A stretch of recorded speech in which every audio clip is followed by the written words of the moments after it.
Class 4th 5th 6th 7th और 8th आते आते अगर बच्चे ने ठीक से मेहनत करके एक सही प्रोसेस जीने का नहीं सीखा था तो 8th 9th और फिर इसके आगे चल के इतनी ज़्यादा प्रॉब्लम्स बढ़ जाती हैं कि सामना करना मुश्किल हो जाता है। बच्चे का भविष्य या एक अच्छा करियर तो बहुत दूर की बात है, ज़िंदगी किसी तरह पटरी पे आ जाए, किसी तरह एक नॉर्मल स्टूडेंट बन जाएं, एक नॉर्मल इंसान बन जाएं, यही माता पिता के लिए बहुत बड़ा चैलेंज बन जाता है।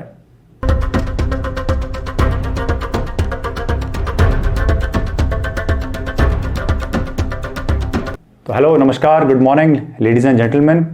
आज का ये विषय, ये कहानी हर घर में है और इस पे मैं आपको अपने एक्सपीरियंस जो मैंने ऑब्जर्व किया है और इसके लिए जो सॉल्यूशंस हैं वो शेयर करना चाहता हूँ, क्योंकि अगर आप मेरी बातों को आज सुन लें, समझ लें, तो हो सकता है कि बहुत सारे घर हैं वो थोड़े से जागरूक हो जाएंगे और अपने बच्चे की जीवन की जो दिशा है उसको बदल पाएंगे।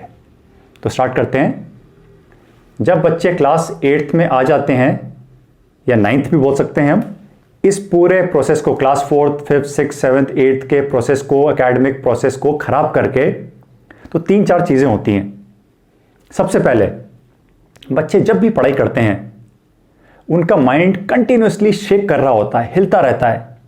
वो अपने एकेडमिक बुक की जो चैप्टर का जो पेज है उस पेज पे लॉक्ड ही नहीं है, वो बस उसको देख रहा है, वो पढ़ नहीं रहा। उसके मन में वो इंटरनेट के वीडियोस, गेम्स, दोस्तों की बातें, ये सब आ रहा है। तो पहली बात कि जो माइंड है वो फोकस्ड ही नहीं है। ये बहुत बड़ी प्रॉब्लम है क्योंकि ये दिखती नहीं है। आप सोच रहे हैं मेरा बच्चा पढ़ रहा है, लेकिन उसका माइंड में क्या हो रहा है, क्या चल रहा है, ये बात आप जान ही नहीं सकते। तो इसके लिए जो मैंने काम करके देखी है चीज़ कई बच्चों पे, कि आपको बहुत स्पेसिफिक रहना पड़ेगा। You have to give specific target कि आप बायोलॉजी का चैप्टर नंबर 2 पढ़ रहे हैं। आपका काम अगले 45 मिनट में पहले 4 पेजेस को अच्छी तरह से कवर करने का है। अगर एक स्ट्रांग बच्चा होता तो शायद मैं ज़्यादा लोड देता, लेकिन चूंकि बच्चा पढ़ाई में ऑलरेडी वीक है तो सिर्फ 4 पेज का टारगेट दिया है पढ़ने के लिए, समझने के लिए, उस इंफॉर्मेशन को अपने ब्रेन में रखने के लिए। जब हम फोकस्ड, स्पेसिफिक और छोटा टारगेट देते हैं तो बच्चे का जो कॉन्सेंट्रेशन है, उस जानकारी को लेने की जो एबिलिटी है या जो चाह है, वो काफ़ी बढ़ जाती है। तो जो माइंड फोकस नहीं था उसको अब कारण मिल गया कि कोई पूछ रहा है तो मुझे इतने समय में फोकस्ड हो जाना चाहिए। यह है पहला पॉइंट। पॉइंट नंबर 2, उन 4 पेजेस में, हर पेज में काफ़ी सारी जानकारियां ऐसी हैं जिनसे आप और मैं सवाल बना सकते हैं और वो महत्वपूर्ण जानकारियां हैं और हमारे पास होनी भी चाहिए। लेकिन वो बच्चा ऐसे पढ़ रहा है कि सिर्फ कुछ चुनिंदा जानकारियां जो शायद काले बोल्ड उसमें मार्क हो रखी हैं पेज में, वो बस उसको ले रहा है, या 2-3 परिभाषाएं हैं, डेफिनेशंस हैं, उन्हीं को ले रहा है। जबकि 20 से 30 और जानकारियां थी जिनसे छोटे या थोड़े मध्यम लेवल के सवाल बन सकते हैं। तो बच्चे का जो सिलेक्शन है कि ये इंफॉर्मेशन मैं लूंगा, बाकी आती है जाने तो फर्क नहीं पड़ता, इस पे भी जो मैंने देखा है काम करके कि बच्चों को बताना पड़ता है स्पेसिफिकली कि I expect you to remember, मैं चाहता हूं, मेरी उम्मीद है कि आप याद रखें कम से कम 25 छोटे सवाल जो शायद एक वाक्य में या ट्रू और false, fill in the blanks के माध्यम से या एक शब्द के आंसर हो सकते हैं, और करीब 5 ऐसे आंसर, ऐसे उत्तर जो 4 से 5 वाक्य के हो सकते हैं।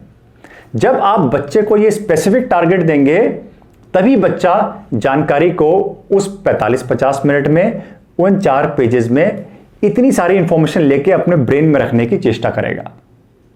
यह बच्चे को बताना पड़ता है, सिखाना पड़ता है, तभी होता है, वरना बच्चे के पास कोई कारण नहीं करने का, अगर वो ऑलरेडी पहले से खराब स्थिति से गुजर रहा है।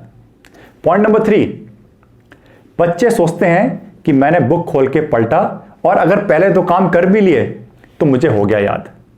लेकिन जब आप टेस्ट लेंगे या पूछेंगे, आप पाएंगे कि आधे से ज्यादा चीजें उनके माइंड में है ही नहीं। लेकिन उन्होंने क्या गलती करी? उन्होंने उस इंफॉर्मेशन को चेक ही नहीं किया कि मेरे दिमाग में कितना बचा है।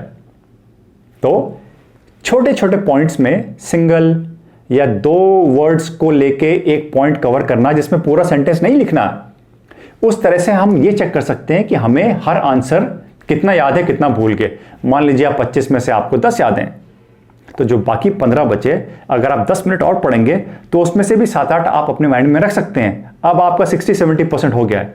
एक रीडिंग और करके आप 20 पार कर सकते हैं। अब हम कह सकते हैं कि 25 में से 20 से ऊपर इसको याद है, इंफॉर्मेशन ब्रेन में है। Now he can give good result. अब ये बच्चा अच्छा रिजल्ट दे सकता है।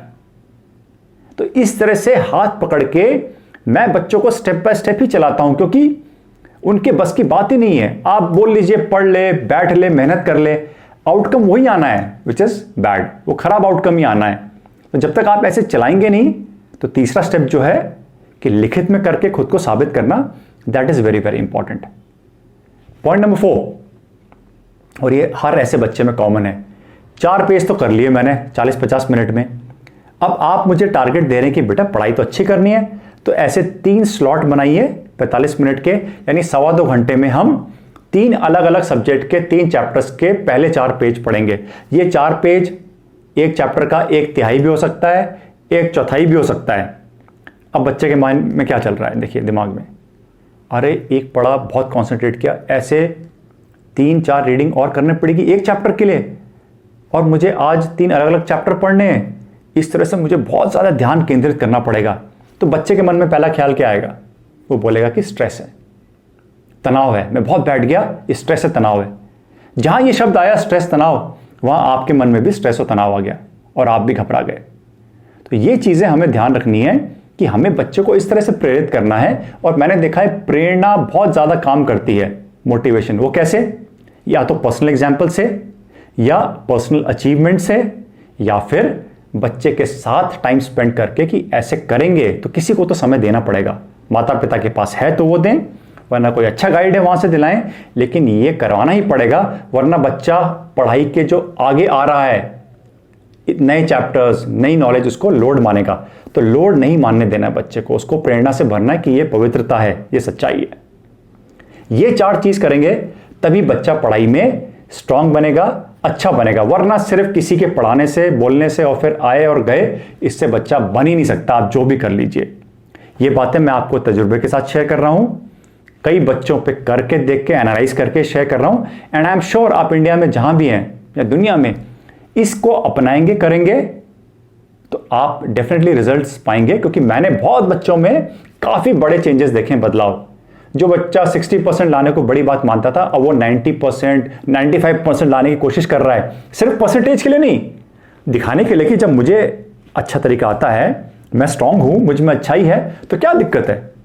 वो प्रेरणा से भर के स्टेप बाय स्टेप, जो मैंने 4 स्टेप्स मेंशन किए, उस पर चला के ही हम आगे बढ़ सकते हैं। चैलेंजेस वहां भी आएंगे, लेकिन ये प्रारंभिक 4 स्टेप्स तो लेने ही पड़ेंगे। और एक बार आप स्टार्ट करके देखें, आई एम वेरी श्योर कि चेंजेस अच्छे आते हैं, और धीरे धीरे पेरेंट्स को उनके बच्चे में वो सब बदलाव दिखते हैं जो वो चाहते हैं। वरना निराशा और डिसअपॉइंटमेंट किसको अच्छी लगती है? किस माता पिता को निराशा भरा माहौल अपने घर में, जहां बच्चे का फ्यूचर ही नहीं दिख रहा एकेडमिकली, किसको अच्छा लगता है? तो इन बातों को अपनाइए। एंड आपको करके अगर कुछ लगता है, कुछ एक्सपेरिमेंट्स हुए, कुछ विचार आए आपके मन में, कुछ लगा, तो please do mention.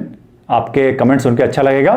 And as usual, अगर ये वीडियो अच्छा लगा हो तो give it a thumbs up, like करें, शेयर करें, चैनल को सब्सक्राइब करें अगर आप करना चाहते हैं। मैं फिर मिलूंगा आपसे। टेक केयर, गुड बाय, नमस्कार।